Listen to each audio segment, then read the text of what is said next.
Assalamualaikum warahmatullahi wabarakatuh.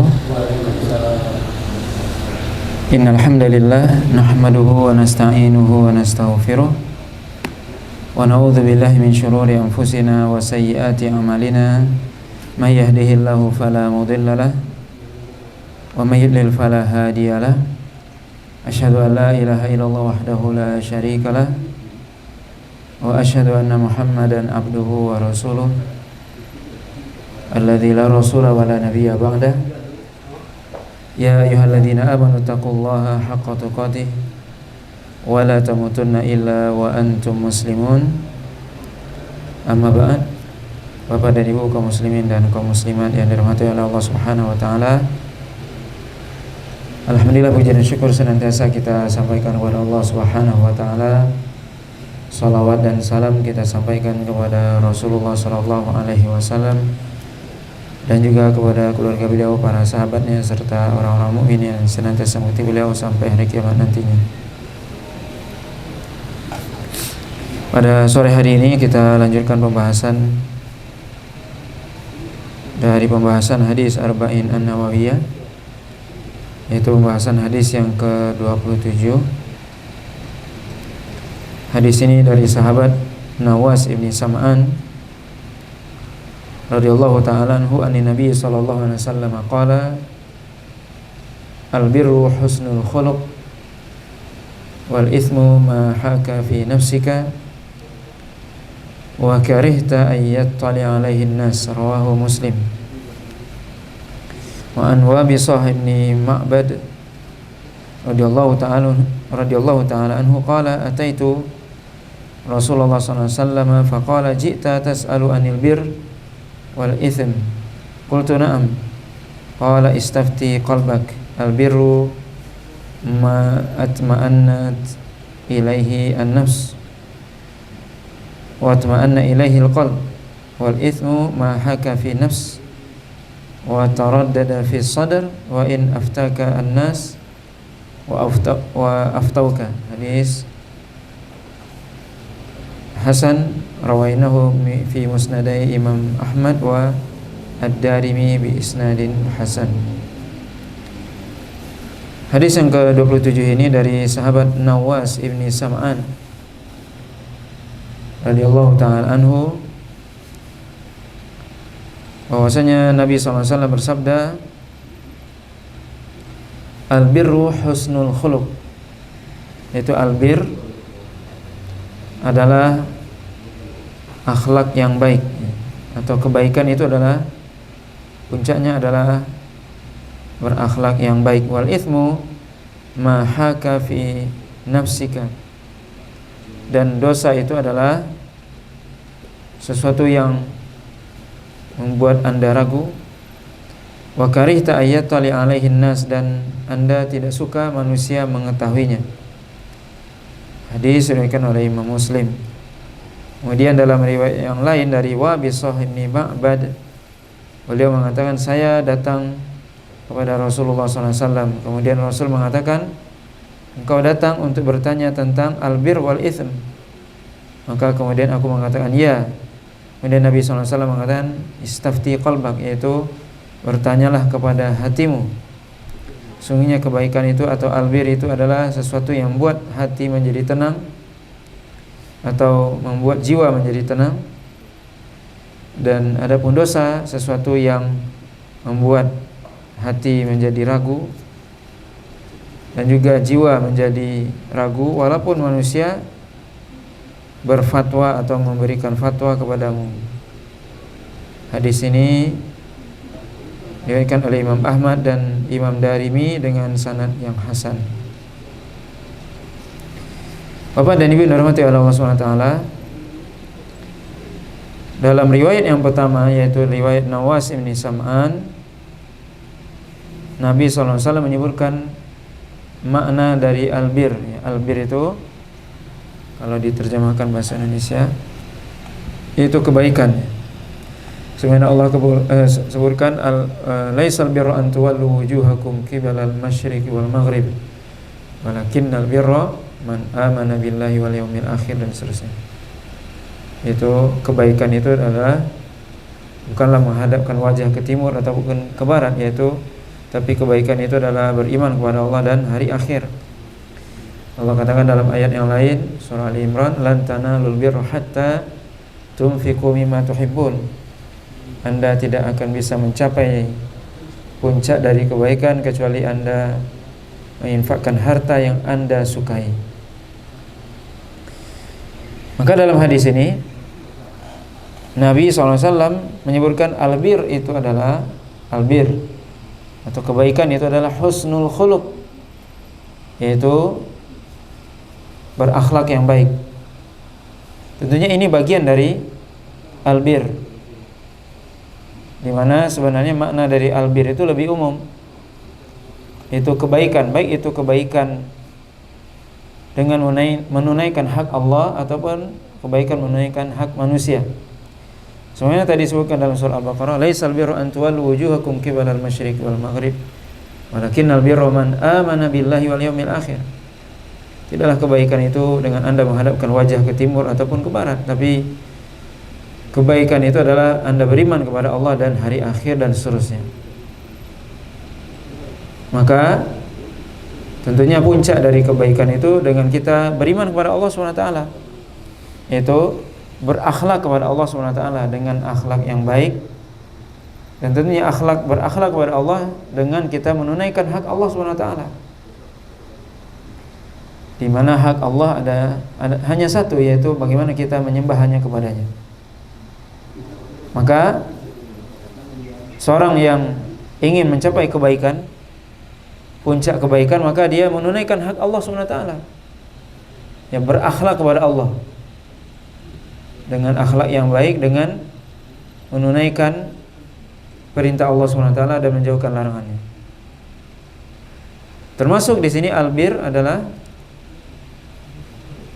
berakhlak yang baik kepada manusia. Jadi berakhlak yang baik kepada Allah dengan menunaikan kewajiban kepada Allah. Begitu juga berakhlak yang baik kepada manusia, menunaikan hak mereka. Itu albir. Di mana albir ini juga disebutkan oleh Nabi SAW dalam hadis yang lain, inna sidqa yahdi ilal bir, bahwasanya kejujuran itu membawa kepada kebaikan. Wa innal birra yahdi ilal jannah, dan kebaikan itu akan mendorong atau membawa manusia kepada surga Allah SWT. Maka kejujuran ini salah satu sifat yang baik. Ini salah satu akhlak, yang berakhlak kepada manusia. Maka dalam hadis ini Nabi mengatakan albirru husnul khuluq. Maksudnya kebaikan itu adalah kita berbuat baik, berakhlak yang baik. Dan tentunya berakhlak yang baik tadi sudah kita sebutkan, pertama berakhlak baik kepada Allah SWT dengan kita menunaikan perintah Allah dan menjauhkan larangannya. Berakhlak baik kepada manusia. Manusia yang kita harus berbuat baik kepadanya adalah pertama Rasul, dan kita menjalankan syariatnya. Kemudian kita juga berbuat baik kepada kedua orang tua, tentunya kedua orang tua kita. Bagaimana kita berbakti, berbuat baik kepada mereka. Dan Nabi SAW ditanya, man ahakun nas bihusni sahabati wahai Rasul, siapa yang aku harus berbuat baik kepadanya? Maka Nabi menjawab, ummuka, ibumu. Kemudian sampai 3 kali ummuka, kemudian bapakmu. Maka kita berbuat baik kepada ibu, kemudian bapak, kemudian pada orang-orang yang tentunya dekat dengan kita, anak dan istri, kemudian saudara, karib kerabat, tetangga. Maka ini puncak dari kebaikan, dengan kita berbuat baik, ya, berakhlak yang baik, ya, berakhlak yang baik dengan makna yang seluas-luasnya, berakhlak yang baik kepada Allah, kepada Rasul, kepada orang tua, kepada keluarga, saudara, karib kerabat dan seterusnya. Dan bahkan berakhlak yang baik itu juga kepada selain muslim, kepada orang kafir juga dianjurkan berbuat baik. Termasuk juga berakhlak kepada atau berbuat baik kepada hewan dan tumbuhan. Ini semua juga termasuk husnul khuluq. Kemudian Nabi mengatakan wal ithmu, kebalikan dari albir, al ithmu yaitu perbuatan dosa atau keburukan. Apa itu dosa? Jadi Nabi ini memberikan definisi apa itu kebaikan, akhlak yang baik. Apa itu keburukan? Itu mahaka fi nafsika, sesuatu yang mengganjal dalam hatimu atau sesuatu yang membuat Anda ragu.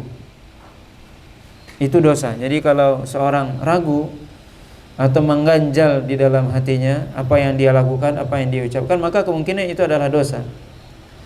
Tentunya ini bagi seorang muslim, ya, bagi hati seorang muslim, yang maksudnya yang bisa merasakan itu tentunya orang muslim yang tentunya masih ada imannya, masih di atas fitrah yang benar,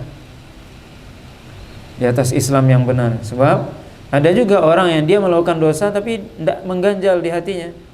Dia melakukan dosa biasa saja. Ini tentunya tidak, bukan itu barometernya, bukan itu standarnya. Karena orang yang seperti ini ketika seorang sudah melakukan dosa, kemudian tidak sedikit pun terusik hatinya ketika dia melakukan dosa, ini berarti fitrahnya sudah mulai rusak, sudah mulai berubah. Maka seorang mukmin itu ketika dia melakukan dosa, maksiat, baik itu bermaksiat pada Allah ataupun bermaksiat pada makhluk, dalam artian dia tidak menunaikan kewajiban kepada makhluk, maka dia tidak tenang. Ada sesuatu yang mengganjal dalam dirinya. Dia mengambil hak orang misalnya, ada yang tidak tenang hatinya. Ini menunjukkan tentunya bagi orang yang fitrahnya masih benar, di mana hatinya masih bersih. Maka ketika ibaratnya ketika kita melihat kaca itu bening, kalau seandainya ada di situ kotoran, kita bisa lihat. Tapi kalau kaca itu memang sudah kotor, tidak bisa lagi kita bedakan ini kotor apa enggak. Ibaratnya seperti itu hati seorang manusia ketika hatinya masih dalam fitrah, dalam Islam. Ketika ada bintik dosa, maka dia merasa enggak senang, kelihatan. Tapi naudzubillah, ketika seorang sudah terbiasa melakukan dosa, dia melakukan dosa biasanya, tidak ada sedikit pun rasa gelisah, gundah gulana, enggak ada, biasanya. Maka yang disebutkan oleh Nabi ini adalah tentunya wal itsmu mahaka fi nafsika. Yang dikatakan dosa adalah sesuatu yang mengganjal di hatimu. Hati siapa? Hati orang muslim yang hatinya masih bersih, masih normal, masih di atas fitrah. Ya, ini. Ya, karena nanti akan ada yang bertanya, ya, ada orang yang dia melakukan dosa biasa aja hatinya, tidak ada gelisah dia. Dia mengambil hak orang biasa saja, tidak ada gelisah, tidak ada kegelisahan. Ini hatinya sudah rusak, fitrahnya sudah rusak. Nauzubillah. Maka yang dikatakan oleh Nabi ini adalah hati orang yang muslim yang benar, yang masih di atas Islam dan iman. Nabi mengatakan wal itsmu mahaka fi nafsika, dan dosa itu akan membuat hati seorang menjadi tidak tenang. Dan memang semestinya seorang muslim bagaimanapun dia, mestinya dia ada yang mengganjal dalam hatinya ketika dia melakukan dosa. Ada sesuatu yang tidak tenang dia kalau dia melakukan dosa. Begitu mestinya sebagai seorang muslim. Walaupun dia secara lisannya mengatakan, oh ya dia tenang-tenang, dia kelihatan ceria dan sebagainya, tapi sebenarnya hatinya merasa tidak tenang. Kemudian juga Nabi mengatakan wa karihta ayattali alaihin nas, dan juga Anda tidak senang manusia mengetahui apa yang Anda lakukan.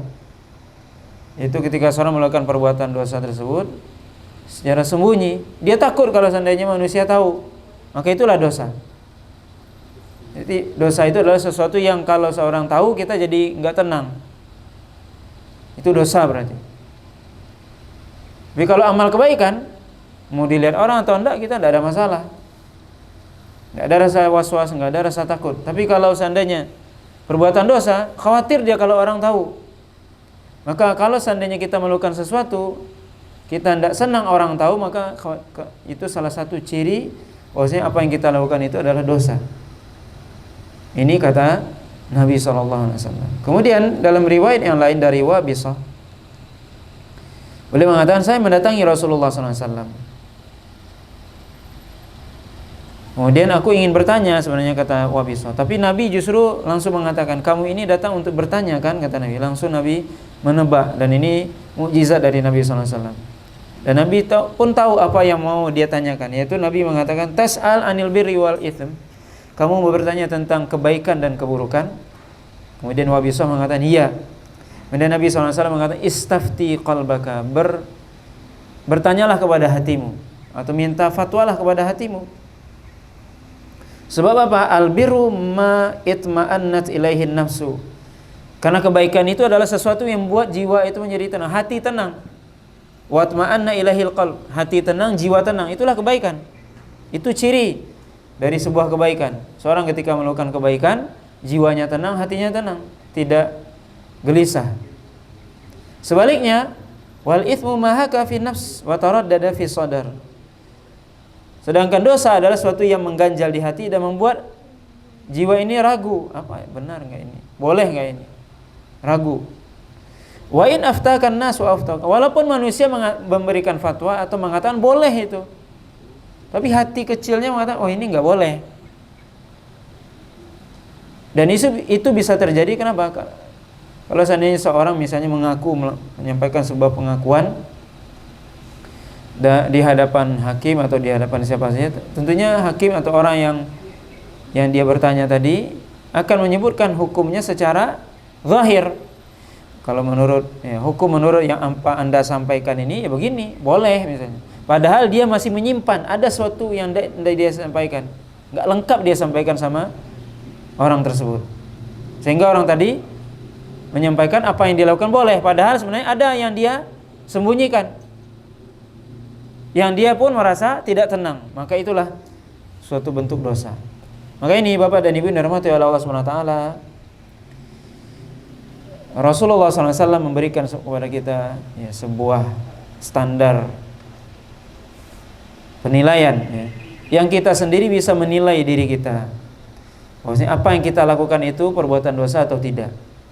Tentunya selama jiwa kita, hati kita masih dalam keadaan fitrah Islam, kita bisa tahu bahwasanya seorang muslim pasti dia tenang kalau melakukan ibadah kebaikan, tenang dia. Tapi sebaliknya kalau dia melakukan dosa, perbuatan maksiat, pasti hatinya tidak tenang. Walaupun orang mengatakan ya tidak apa-apa, karena orang itu tidak tahu hakikatnya, hanya dia yang tahu. Maka hati seorang muslim itu akan berkata atau tidak akan tenang melihat atau ketika seorang muslim melakukan perbuatan dosa tersebut. Maka ini tentunya Bapak dan Ibu yang dirahmati Allah SWT, terutama di zaman kita banyak hal-hal yang mungkin kelihatannya samar. Sebenarnya sesuatu itu sudah jelas, ini halal, ini haram. Tapi banyak perkara di zaman kita sekarang ini menjadi samar, dikaburkan oleh orang. Sesuatu yang jelasnya halal dibikin seolah-olah menjadi haram, atau sebaliknya, sesuatu yang tadinya jelas keharamannya tidak boleh, tapi dibikin seolah-olah boleh. Dan seorang ketika melakukan itu tidak tenang hatinya, benar nggak ini boleh? Padahal dulu tidak boleh. Nah ini hati seorang muslim, tidak tenang dia melakukan suatu hal yang kalau itu berupa maksiat dan dosa kepada Allah SWT, ataupun dia mengambil hak orang lain. Maka ini Bapak dan Ibu yang dirahmati oleh Allah SWT, tentunya itu semua sekali lagi seorang muslim bisa bertanya kepada hatinya tentunya ketika dia memiliki ilmu. Artinya seorang muslim itu bisa bertanya kepada dirinya sendiri kalau dia punya ilmu. Tapi kalau tidak tentunya dia tidak tahu juga. Maka wajib bagi kita untuk belajar, terutama di zaman kita di mana ilmu semakin jauh, kejahilan atau kebodohan semakin tampak. Yang benar jadi salah, yang salah menjadi benar. Oleh karena itu kita mesti kita belajar sehingga hati kita bisa membedakan mana yang benar, mana yang salah. Tentunya tidak mungkin seorang bisa membenarkan yang hak dan yang batil kecuali dengan dia berilmu. Ini ilmu yang memberikan perbedaan, yang membedakan ini yang hak, ini yang batil. Nah, Bapak dan Ibu yang dirahmati Allah SWT, maka ini hadis yang ke-27 dari hadis Arba'in An-Nawawiyah yang menjelaskan atau di mana Nabi SAW memberikan sebuah definisi atau standar penilaian bagi diri kita ketika kita ingin tahu saya ini jatuh pada perbuatan dosa atau tidak. Lihat hati kita atau dengarkan nurani kita.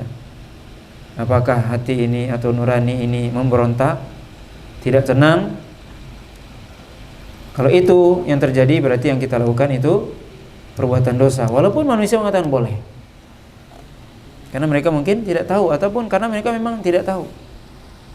Tidak tahu hakikatnya atau tidak tahu hukumnya. Tetapi kalau seandainya hati kita tenang melakukan itu, maka itu adalah tentunya kebaikan. Karena seorang muslim tentunya dia merasa tenang ya ketika melakukan sebuah kebaikan. Ketika dia beribadah melakukan kebaikan, dia merasa tenang, tidak ada rasa gundah ya, gelisah dan sebagainya. Nah, mungkin ini ya pembahasan kita pada sore hari ini. Mudah-mudahan apa yang kita sampaikan ini bermanfaat. Kalau misalnya ada pertanyaan, kita persilahkan.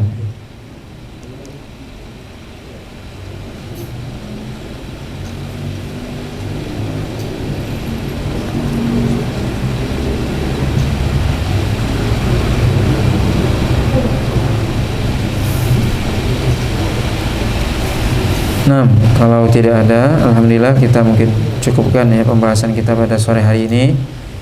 Mudah-mudahan bisa kita pahami bersama. Subhanakallah wa bihamdika asyhadu an la ilaha illa anta astaghfiruka wa atubu ilaik. Wa sallallahu ala nabiyyina Muhammadin wa ala alihi washabihi wasallam. Assalamualaikum warahmatullahi wabarakatuh.